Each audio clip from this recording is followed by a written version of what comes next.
A tip of the cap to you, and thank you for joining us here on the Pilot Money Guys podcast.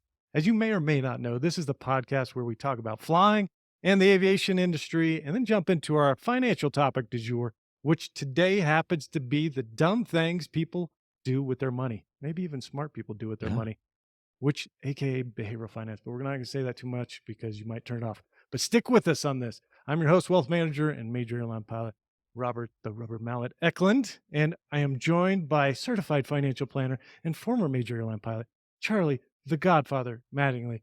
Welcome, Godfather. All right. Welcome, Rubber Mallet, man. Thank you. Thanks for being here today. It's good to have you. Yeah, it's good to be back. I think I went last I was on. I went to London and Yeah. drank some tea, Nice. whatnot. Said Went to the cheerio. pub. You went to the pub there, I'm sure. Man, everyone at the pub, there's no cell phones out. People are chatting. It was great. Wow. Fish and chips. That's cool. It was fun. It was fun. And my wife, we went to Notting Hill, saw the blue door in the Notting Hill bookstore. It was good. It was good. And Robbie, he was kind enough we went to the Churchill War museum there, which was fantastic too. If Oh, you that ever would get be a chance, fascinating. definitely do that. Yeah. We spent practically all day. But anyways, he was a good sport about it. All right, let's do this. Aviation news. July 24th is a little bit dated as we're recording this August 11th, but FedEx pilots have rejected a tentative contract deal with the company, and the two sides will reopen negotiations likely under the supervision of the National Mediation Board. The company and the pilots union said on Monday, and that was, of course, a few weeks ago. The pilots voted to reject the tentative agreement, with 57% of the voters voting to reject the proposal. That included a 30% pay raise and a 30% increase to the pilots' legacy pensions, but also brought up a different defined contribution plan that is the market-based cash balance plan. Refer to flight or episode 62 if you want to know about that. And that was in lieu of the pension there, I believe, or at least kind of in lieu of. And Captain Chris Norman from FedEx ALPA chair, he said that our members have spoken and we will now regroup. Earlier this month, of course, United Airlines and its pilots, also represented by ALPA, announced a tentative agreement that included a cumulative pay raise of up to 40.2%. American Airlines and the allied ALPA are revising their tentative deal with following the United agreement. So, as far as I know, I think they're trying to match it, which is good Oh, news for them.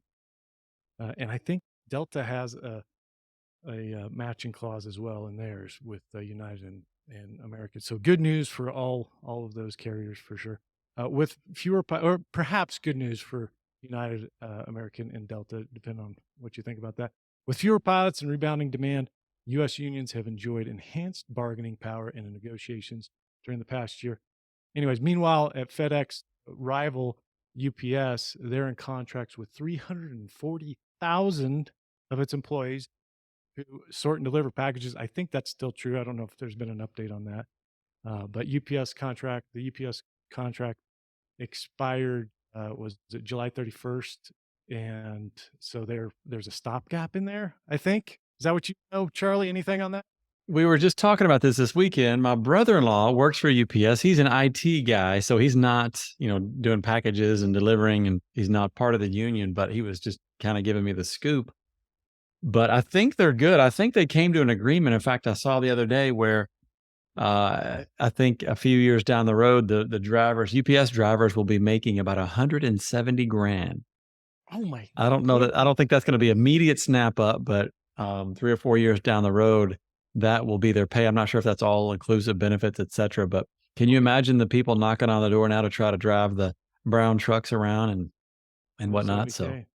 Yeah, yeah, good for so it's them. pretty fascinating. So yeah, I think they've got something in the works there. At least I'm pretty sure they averted a strike. In fact, it was kind of comical. My brother-in-law is an IT guy, and on the global, supply chain, UPS, whatever. I'm not sure his title, but they're like, "Hey, can you deliver some packages if this thing really goes south?" So I was like, "Dude, I don't know that that's such a good idea." But Uh, you could see the dynamic would be pretty difficult, right? yeah, So, and I think the pilots. Yeah, we talked about this last week, but the pilots, when they got involved too, and yeah. said, "Hey, we're not flying with other Wow. people packing and Yeah. whatnot." So yeah, Yeah, it's a interesting. sticky situation. Yeah. Questions from the flight deck. What do you got, Charlie? A couple other things I was reading through, just kind of things we get questions about. What's going on with inflation? Inflation is coming down. The Fed they raised interest rates another 25 basis points, 0.25% in July. That was expected. But it appears that those rates will be slowing down as the rate of inflation increasing has also been slowing down. So that allows the Fed to be a lot less aggressive, which is good. It says inflation was growing at a rate of roughly 9% last May, while still growing. The rate of growth has dropped considerably. So a lot of things are coming down. That's good news. Again, those are just a few things we wanted to share. Last thing I'll share with you on the decent news front, I should say, is that, we talked a lot about the supply chain in 2020 and how that affected just everything, right? Inflation was impacted everything, building. Basically, this is from Morningstar, a report they put out. It says, by one measure, the New York Fed Supply Chain Index, the pressure on the U.S. supply chain has moved from its worst level in December 21 to its best level ever, May 2023. So that's kind of a fascinating, and we've talked about recessions. You and I have done podcasts on that before, this obsession that we all have with recessions.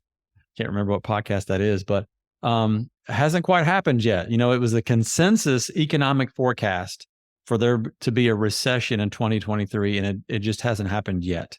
I say yet because it will happen, right? It's like a thunderstorm. You can predict away because it will happen, and they do happen every probably 3 to 5 years, I think, historically speaking. So if you got that podcast number, let me know. And there's 42. We talked about why is the Fed driving us into a recession. Okay, yeah, one of them. But I think we also talked about the obsession with recessions, like you mentioned. Yeah, I'll try to find absolutely. It. Yeah, it just goes to show. I mean, just can't time that kind of stuff. We thought a recession was coming. We thought this and we thought that, and what always goes back, Rob, to just sticking with your game plan, not trying to predict, but have a plan. Like we've said before, we've kind of seen that play out. The last thing I think is fascinating, Rob, is this housing market. Interest rates have skyrocketed, but yet people are still buying houses, and it's pretty fascinating because what the dynamic that has been created is this. I have a home right now, Rob, as you probably do, with a very low interest rate. I mean, it's phenomenally low, like in the low twos. And a lot of people have twos and threes, and that's not uncommon. Well, guess what? They're not selling their homes. They're not going to sell that home unless they absolutely have to and go trade it in for a 6.5% to 7% mortgage. So now you've got, you've got this supply a little bit is constricted. Not to mention, check out this number. This is fascinating. In the 4 decades leading up to the global financial crisis, nearly 26 million new homes were built in each decade. In the most recent decade, 5.8 million new homes were built. I mean, that is crazy. So 26 million homes for every 10 years prior to the financial crisis in 2008. Since the financial crisis, there's only been about 6 million homes built in that 10-year period. Wow. Isn't that crazy? Yeah, I mean, that's crazy. why the housing market is not like just crashed, because the supply is just completely restricted. We just need more homes. So that's part of it. Faster, funnier, as we say. There's a couple of things that are interesting. One of them is the new rule in Secure Act 2.0. The rule right now, Secure Act 2.0 was passed, a year ago, I believe. I can't remember, but it made some minor changes, and it was kind of like a patch on to Secure Act version 1 because they just needed to fix a few things. But it looks like they still need to fix a few things because Secure Act 2.0 requires anyone over the age, anyone at least age 50 and earns $145,000 or more in the previous year, your 401k catch-up contributions will be Roth. Okay, that's the rule. So that's, what are we, a few months away from that, or 5 months away, I think, if my math is close, 4 months, whatever. But we don't know, Rob, if that's really going to happen. I mean, that takes a lot of, can you imagine these large companies, they're having to change software systems, I guess. And we know that software is not one of the strengths of some large companies, right? We won't name names, but so So that's a big deal. We're not sure. There's a lot of these companies that want a delay on that, but the thing that everybody needs to be aware of, if you're 50 and over, that's not me yet, Rob. I got a long way to go. If you're 50 and over, then Your beard says otherwise, that's right. Charlie. I got a whole few months to go. Your But if beard's over 50. you make 145 or more, expect next year that your catch-up contribution is going to be Roth. Just expect it. We don't, again, not guaranteed. It might be delayed, but that could impact people's tax expectations, I believe. I say I believe because it's highly circumstantial. You know what I mean? In other words, are you contributing enough to get back of the excess, and that excess is going to be taxed at ordinary income? Point of all that is be ready be on the lookout for that, and it could impact your tax situation. So if that actually goes through, that's something to think about. Yeah. Good and bad, right? Yeah, Always good and bad. yeah, we Good love the that you get Roth. in there, Roth, but Yeah, we love the Roth, but just don't get surprised. and those over 50 are likely over that 150. Obviously our clients, a lot of them are over the Mhm. 145,000. Well, some folks aren't, but they're going to be affected by that, impacted by that for Mhm. sure. If it goes through, Yeah, if it doesn't, it's already been through. If yeah, it doesn't get repealed, yeah. There you have it. excellent. All right, okay, pilot money folks, let's get real for a second. Okay, what are your goals? 1 year from today, 5 years from today, 25 years from today. How are you going to pay for these goals? Need some help? Give us a jingle, 865-240-2292. Extensions 2 for Charlie, and still 7 for me. I still haven't paid Lisa. Your goals are out there, gang. Let's go get them, right? Okay, now we've done some fighter lingo to start off with our financial topic. We've done some tanker lingo. Let's try some TAC airlift lingo. For those non-TAC tactical airlift folks out there, green light is the term used to signal the jumpers or paratroopers in the back of the aircraft to start jumping, or to signal the loadmaster to unleash the cargo they are carrying and airdrop it to the folks who need it on the ground. The dumb things smart people do with money, green light, Charlie. Dude, green Okay, light. Dude, that brings here we back go. memories. I jumped out of C-130s. What? Yes, I'm a 5 I jump didn't know chump. that. I'm a 5 jump chump. I went to do some training with the Army when I was a ROTC cadet at the University of Tennessee. So I've seen that green light 5 Oh, times or wow. yeah, man. It's crazy. Was it static line or did you have Static parachute? line, Did you static line. jump? 1,000 feet, static Static line. line. Okay. Yeah. So, Ooh, yeah, nice. it was And you're fun. still here. They give the 10-minute warning and you shout back Yeah. 10 minutes, 10 minutes, 10 minutes. The green light would come on, man. You stood up, stand next to that door, and Better go. they said, if you don't move, then you're going to feel a very stiff wind in your backside. It's probably going to be my boot, is what they said. So I was like, yeah, this is awesome. I love it. I got my jumps at the Air Force Academy, and you could choose not to jump, and some took the ride of shame. I got my 5.2 though. Nice. Oh, you did it. You did the Thank- high altitude stuff. Yeah, that's the real deal. Yeah. I don't know if real jumpers would call it high altitude, but yeah, it was enough. It was Yeah, high enough that's for me. cool. First time I jumped out, I was kicking my legs. I was like, wait a second, I'm not supposed to do that. That's awesome. Yeah. Okay, here we go. Green light. What are we talking about when we say the dumb things smart people do with money?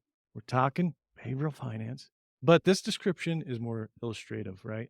So that's why we're using the dumb things smart people do with money. But let's begin this journey by describing what behavioral finance is. There's no better man to do this than the late, great Nobel laureate Amos Tversky, who, along with Daniel Kahneman, won the Nobel Prize in economics in 2002. Tversky said this: my colleagues, they study artificial intelligence. Me, I study natural stupidity. And I realize this is harsh, however, accurate, and all of us, to include me and Charlie and everyone, are susceptible to this natural stupidity. So that's one kind of way to describe it. A more official definition is something like this: behavioral finance is the intersection of behavioral psychology and finance that helps explain why people make irrational financial decisions. It informs every financial decision we make. Now, some concepts that make up financial behavioral finance, that is, are, and we're going to go through some of these, not all of them, but some of them. Again, just bear with us because they sound, some of them sound a little difficult, but they're really pretty simple. Anchoring bias, confirmation bias, cognitive dissonance, recency bias, hurting bias, ambiguity aversion, and loss aversion, as well as others that we might may or may not cover in this talk, depending on how the Godfather feels. And it's worth noting Tversky and Kahneman won the Nobel Prize partly for their study of the behavioral finance concept of that last one, loss aversion, right? Where they basically found that humans experience losses. We've talked about this before, but they experience losses more severely than they experience the same amount of gains. And thus, you have an overwhelming fear of losing that causes you to behave irrationally and make bad decisions, such as holding on to a stock for too long, which lots of folks have done. You're not alone if you're in that world, right? So we're not rational creatures. We like to think we are, but we aren't always rational. Thus, behavioral finance is important to understand and study, and combating those behaviors can positively impact our returns, right, Charlie? So, what does Vanguard say about this? Yeah. And I think what you said there at the very end is the most important thing. I mean, this is a tough topic for us to get through in an exciting, joyful, way to keep people on. But our mission really is to educate. And if you want to turn it off, go ahead. But this is one of the topics we've seen it over and over and over again. And like you said, in our own lives, none of us humans are immune to this. This is the way our brains are wired to survive. It actually works against us in the world of investing. And so this topic, and I'm not exaggerating when I say this, is the most valuable as far as investment returns that anyone could listen to of any of our podcasts. I mean, it really is because um, the data is overwhelmingly obvious and we see it in real life as far as, again, our own behaviors. For example, Rob, when we go to look at a certain investment, boy, I really want to look. And when I go to sell something, just in a normal rebalance trade, or I really want to look at what that return was the last year or two. I mean, well, and that is important to know that, but it's just Sure. one of a dozen things. And it's probably the least important. But when I was a brand new FO at Southwest, all I did was go into my 401k and I looked at the last 3, 5, 10-year performance, and I just picked the highest performing funds. I mean, that's not a bad way to do it, I guess, if you're going to do something, but it's probably the most inaccurate because yesterday's winners, and you can go to Morningstar to look at 5-star funds, and they've done all the studies that yesterday's winners are tomorrow's losers. So it is absolutely like investing in the rearview mirror, as we say. So this is a really valuable topic. None of us are immune to it. And so it's also just extremely important to keep in mind that we're susceptible to this when we're investing. So yeah, there's lots of studies. A couple studies right off the bat. Vanguard's Advisors Alpha, it's called. We'll have a link to this in the show notes. And Vanguard tries to quantify the value of an advisor. And we're not here to tout an advisor's value. That's Vanguard did that or tried to tackle that topic because they have advisors as well, obviously. So a little bit biased on their part, but they want to get that out. And so they determined of all the things, tax, smart location, asset allocation, investment returns, as well as tax efficient income in retirement. What value are those things? Basically, they determined that the behavioral piece, this human behavioral piece, is the most valuable aspect of our investing lives. And it encompasses planning, it encompasses the decisions that we make. In fact, Rob, I want to throw this back to you because the flying world is exactly the same way. I mean, it's human factors, right? CRM, human factors, is CRM. based on the same stuff. Yeah, for sure. No, the CRM and crew resource management and how we combat some of those natural tendencies is very important. And we train for these things in the flying world, right? So we train for, you mentioned a little bit about the fight or flight response or that caveman response. And I think it's important to kind of go through that just a little bit, if I may. Yeah. Uh, but not to get too scientific, but talking about what happens in a fight or flight response, because sometimes we brush over this, assuming folks know what happens, but the response consists of increased heart rate, pulse and breathing, increased strength in your large skeletal muscles, which I need, and shifting into a highly instinctive, primitive state of mind residing in the amygdala.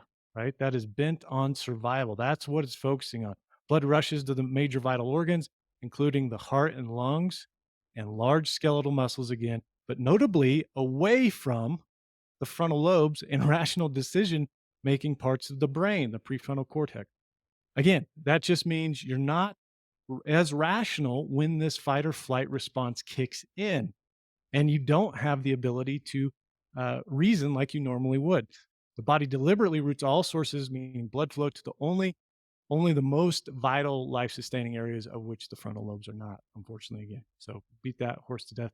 Thus, a person experiencing a fight or flight response may feel dizzy, lightheaded, excuse me, or confused.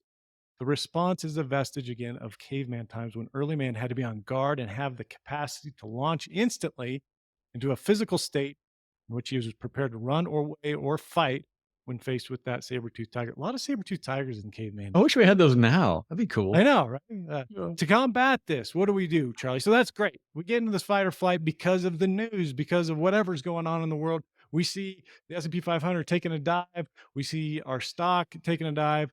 We start getting into this fight or flight, and blood goes to the wrong places in our body to think rationally. So how do we combat this? Breathing exercises. Breathe deeply. Wiggle your toes and fingers and all those things that we talk about in flying. Use meditation if you need to, can also help, calm your fight or flight response.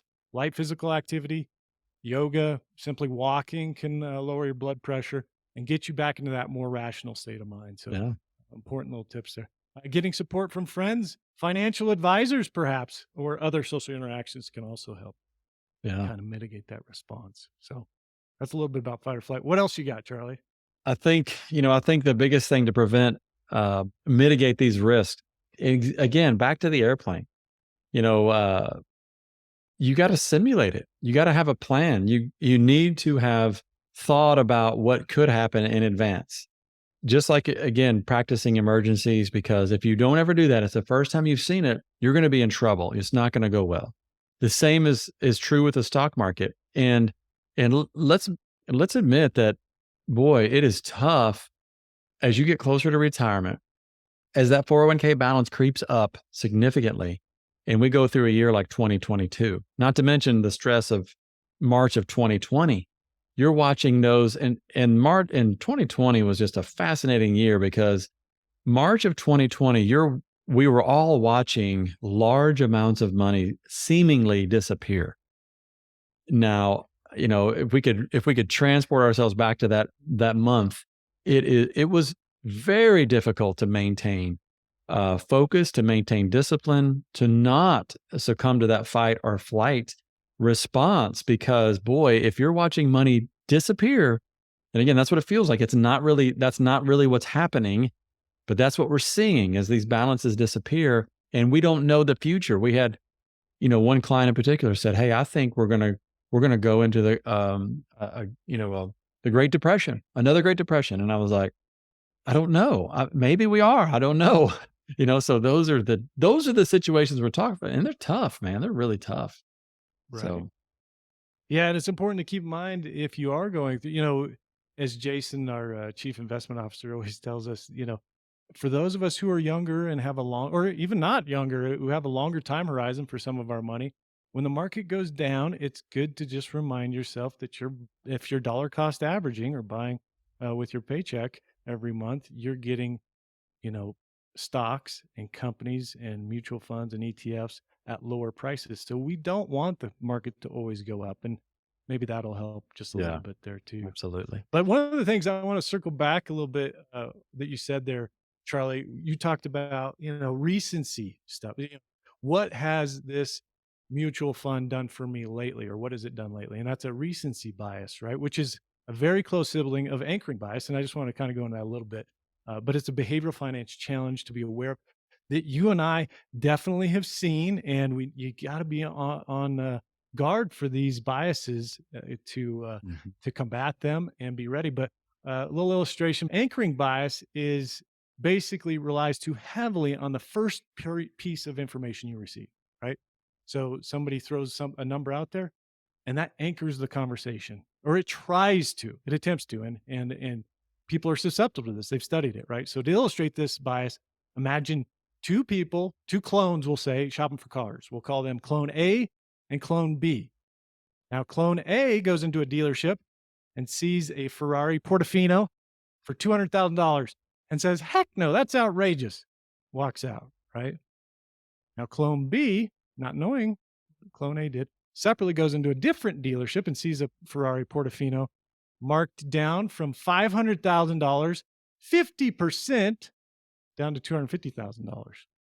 So that's how much the car is. It's $250,000, supposedly marked down from $500,000.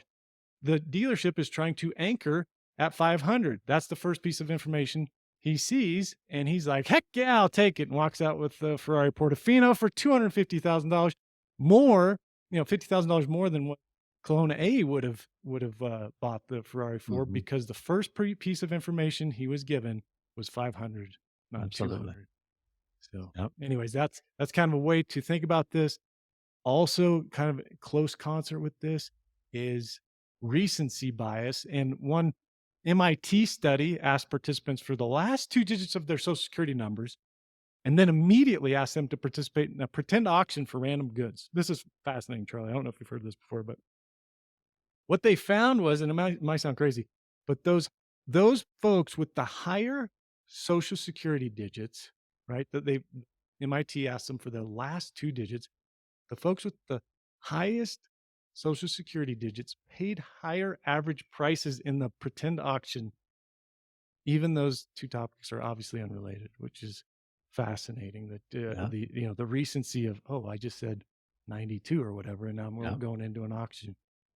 So pretty fun stuff there. It's easy to see how this translates into the investing world, right? Say if you have you've recently heard that investing only in U.S. companies is the way to go, and you don't need to invest internationally. This recent or anchoring bias in the information there may deter a person from investing internationally, and they may suffer through a lost decade as a result. So if we can be aware of these biases, combat them. In the case of anchoring and recency, we can fight these by delaying decisions. Don't make a rash decision. Be more thoughtful. Gather more data, more information. Be careful not to overweight information you gathered first or last, either one. In short, stop and think and do so objectively and thoroughly. All right. Sorry. I went on a rant there, Charlie. That's all right. That's good. And, the one thing I was thinking about, Rob, is that these biases have persisted in the world of investing, and they're not going to go away.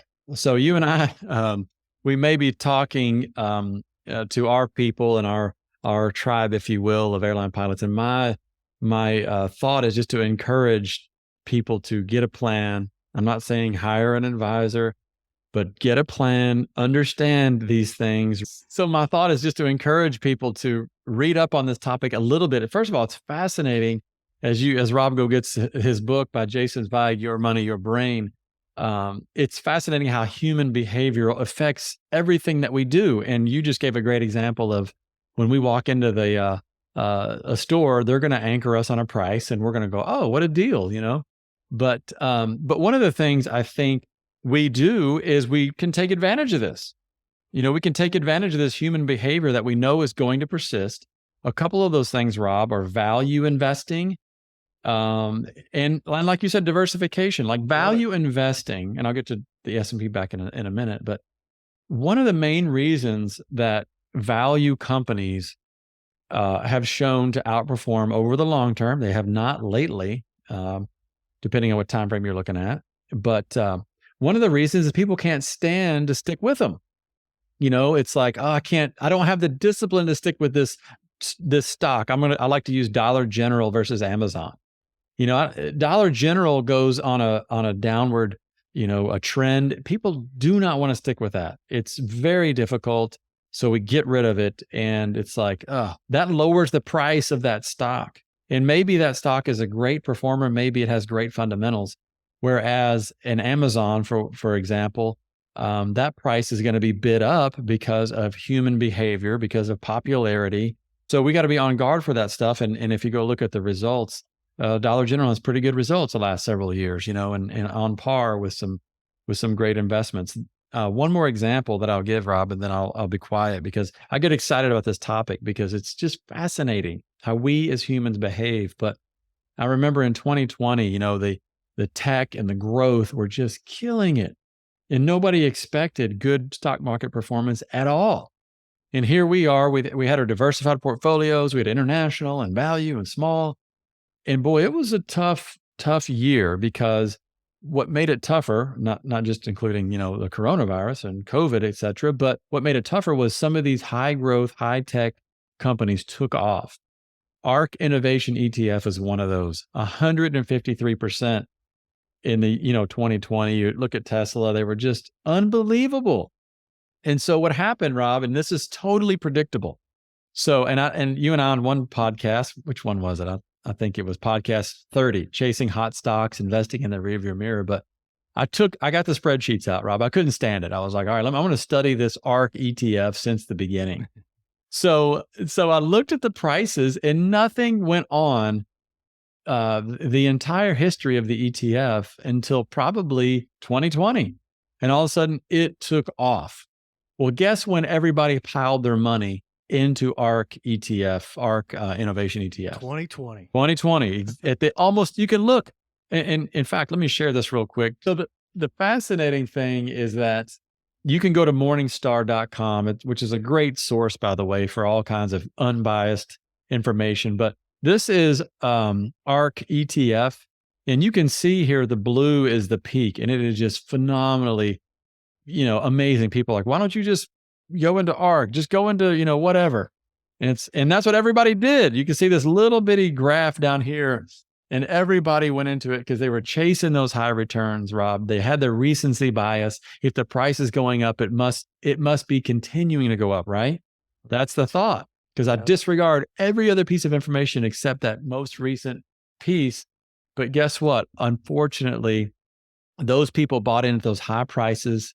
They also, not to mention, you bought something that was too high, paid too high of a price for it, and then it went down quite significantly the next couple of years. 21 and 22 was down a cumulative of like 80%.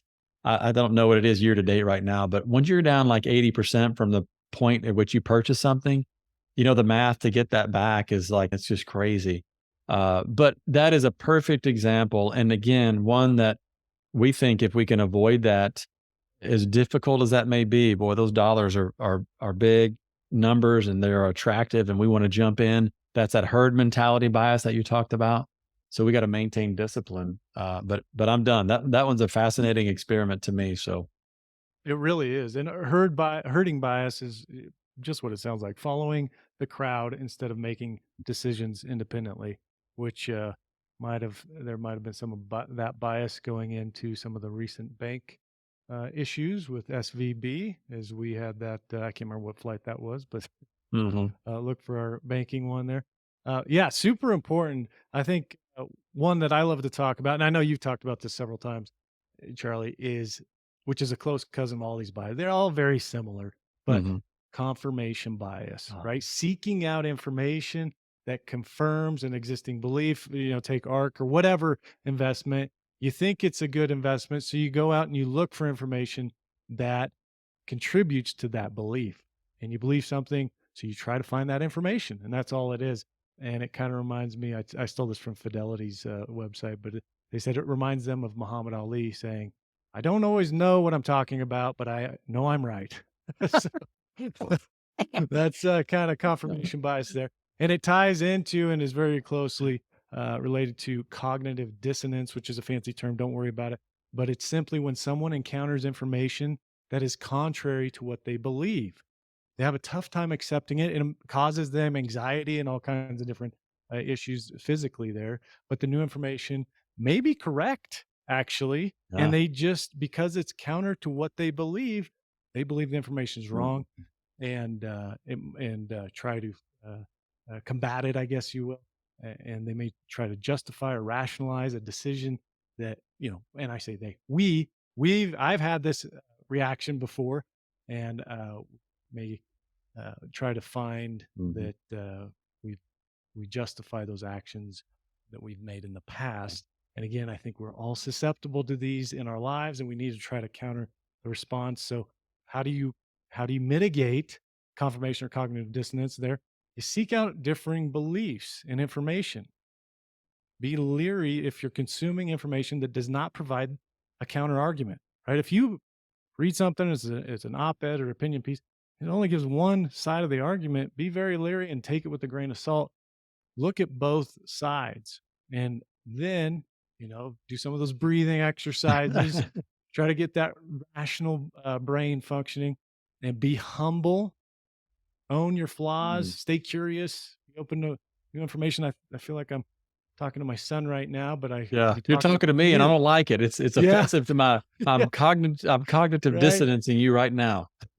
No doubt. I'm talking to the mirror right now, but Sure, if we, as advisors, being humble, owning our flaws, Mm, being open to new information and perspectives, I think right. is super important to combat those biases. So, Rob, I got yep. one for you. Are you an above average pilot?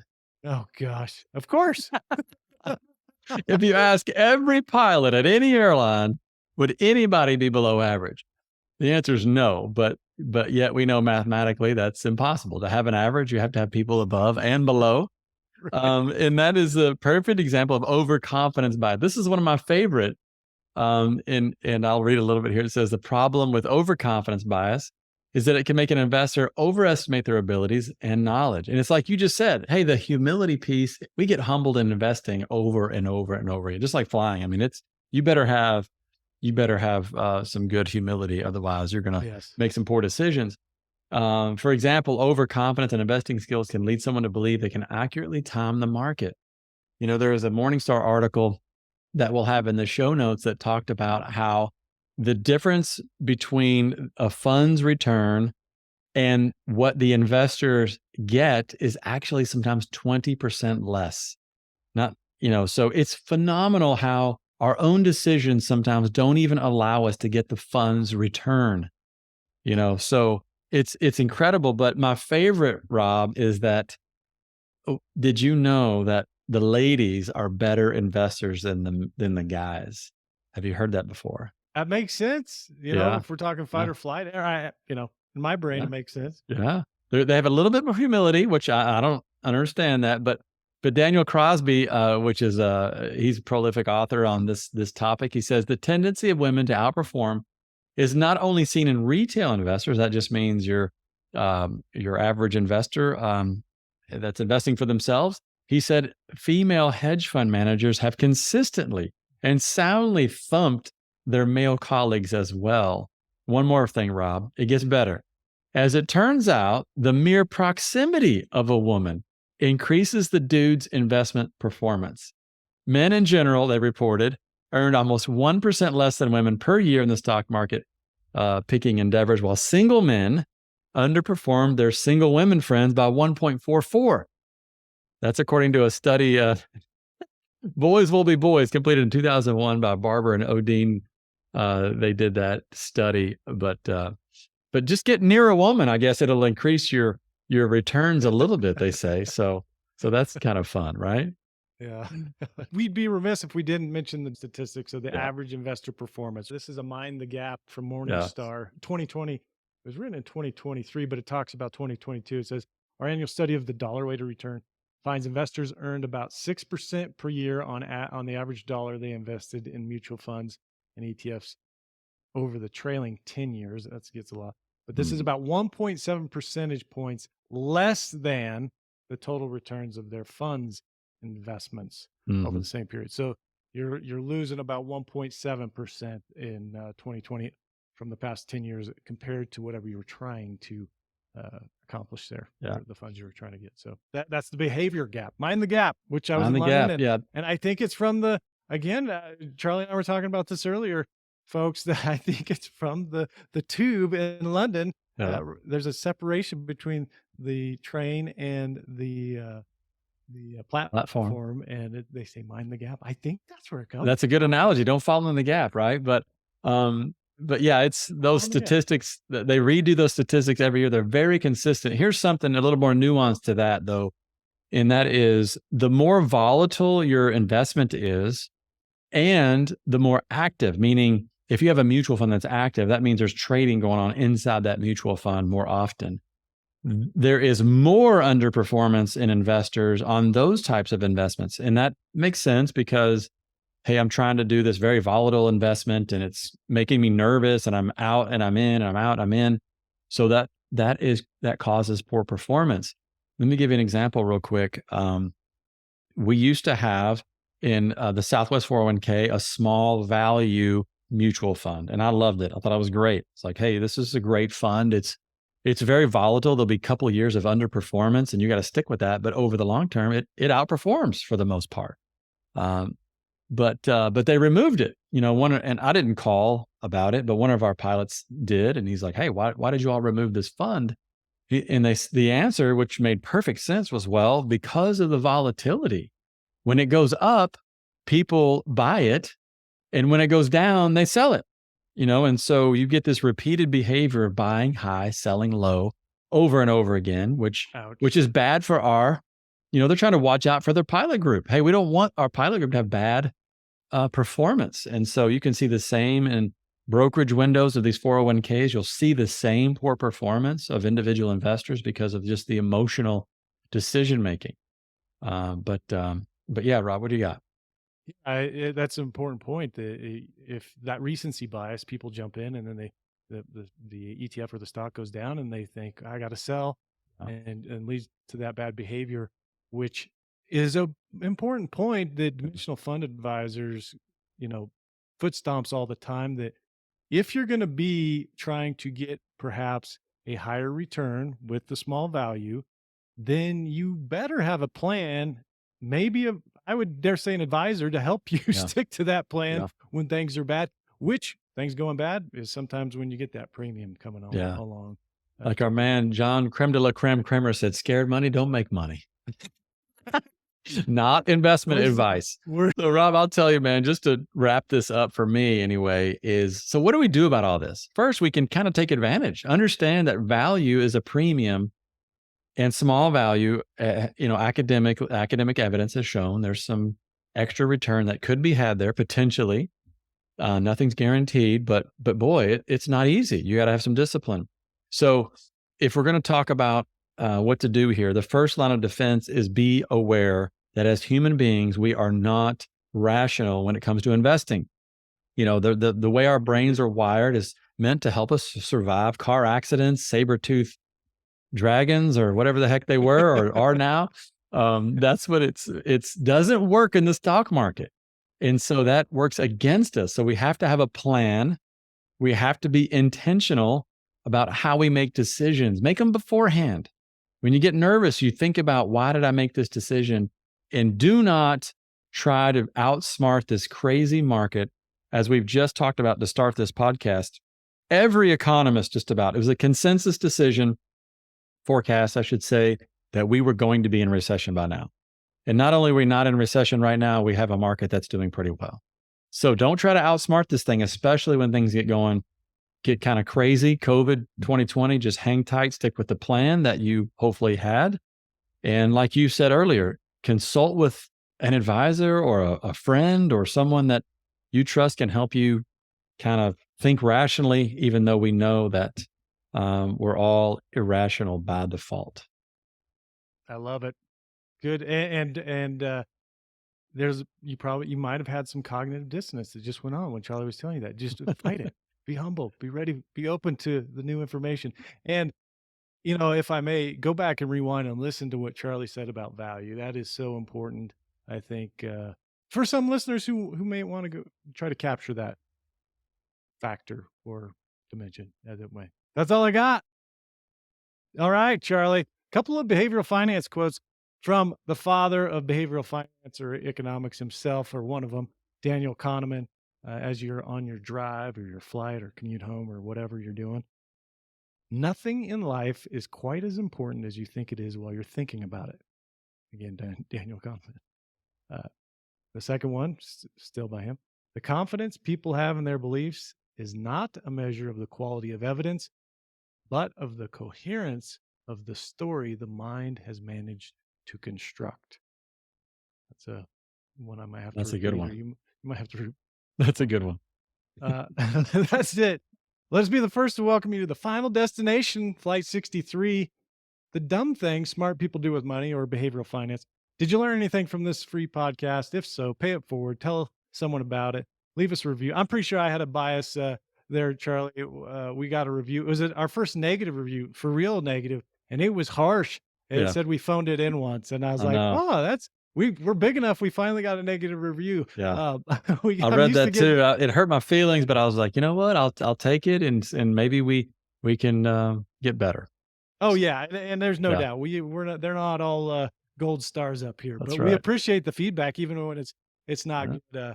yeah, And it to me it meant that we're actually big enough that we're getting bad reviews. So yeah. that was kind of I of course spun that in my favor. But there was definitely some biases going on when I read that. I was like, Mhm. what? And then Cognitive dissonance, right? I had to take a breath, and I was like, actually, this is a good thing. Yeah, yeah. Keep sending us reviews, good or bad. We don't care. That's Uh, right. and shoot us any questions you want us to cover on questions from the flight deck.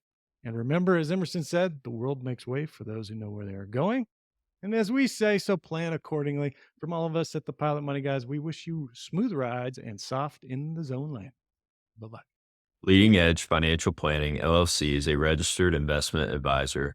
Advisory services are only offered to clients or prospective clients where Leading Edge Financial Planning and its representatives are properly licensed or exempt from licensure. For additional information, please visit our website at www.leadingedgeplanning.com. The information provided is for educational and informational purposes only and does not constitute investment advice, and it should not be relied on as such. It should not be considered a solicitation to buy or an offer to sell a security. It does not take into account any investor's particular investment objectives, strategies, tax status, or investment horizon. You should consult your attorney or tax advisor. The views expressed in this commentary are subject to change based on market and other conditions. These documents may contain certain statements that may be deemed forward-looking statements. Please note that any such statements are not guarantees of any future performance, and actual results or developments may differ materially from those projected.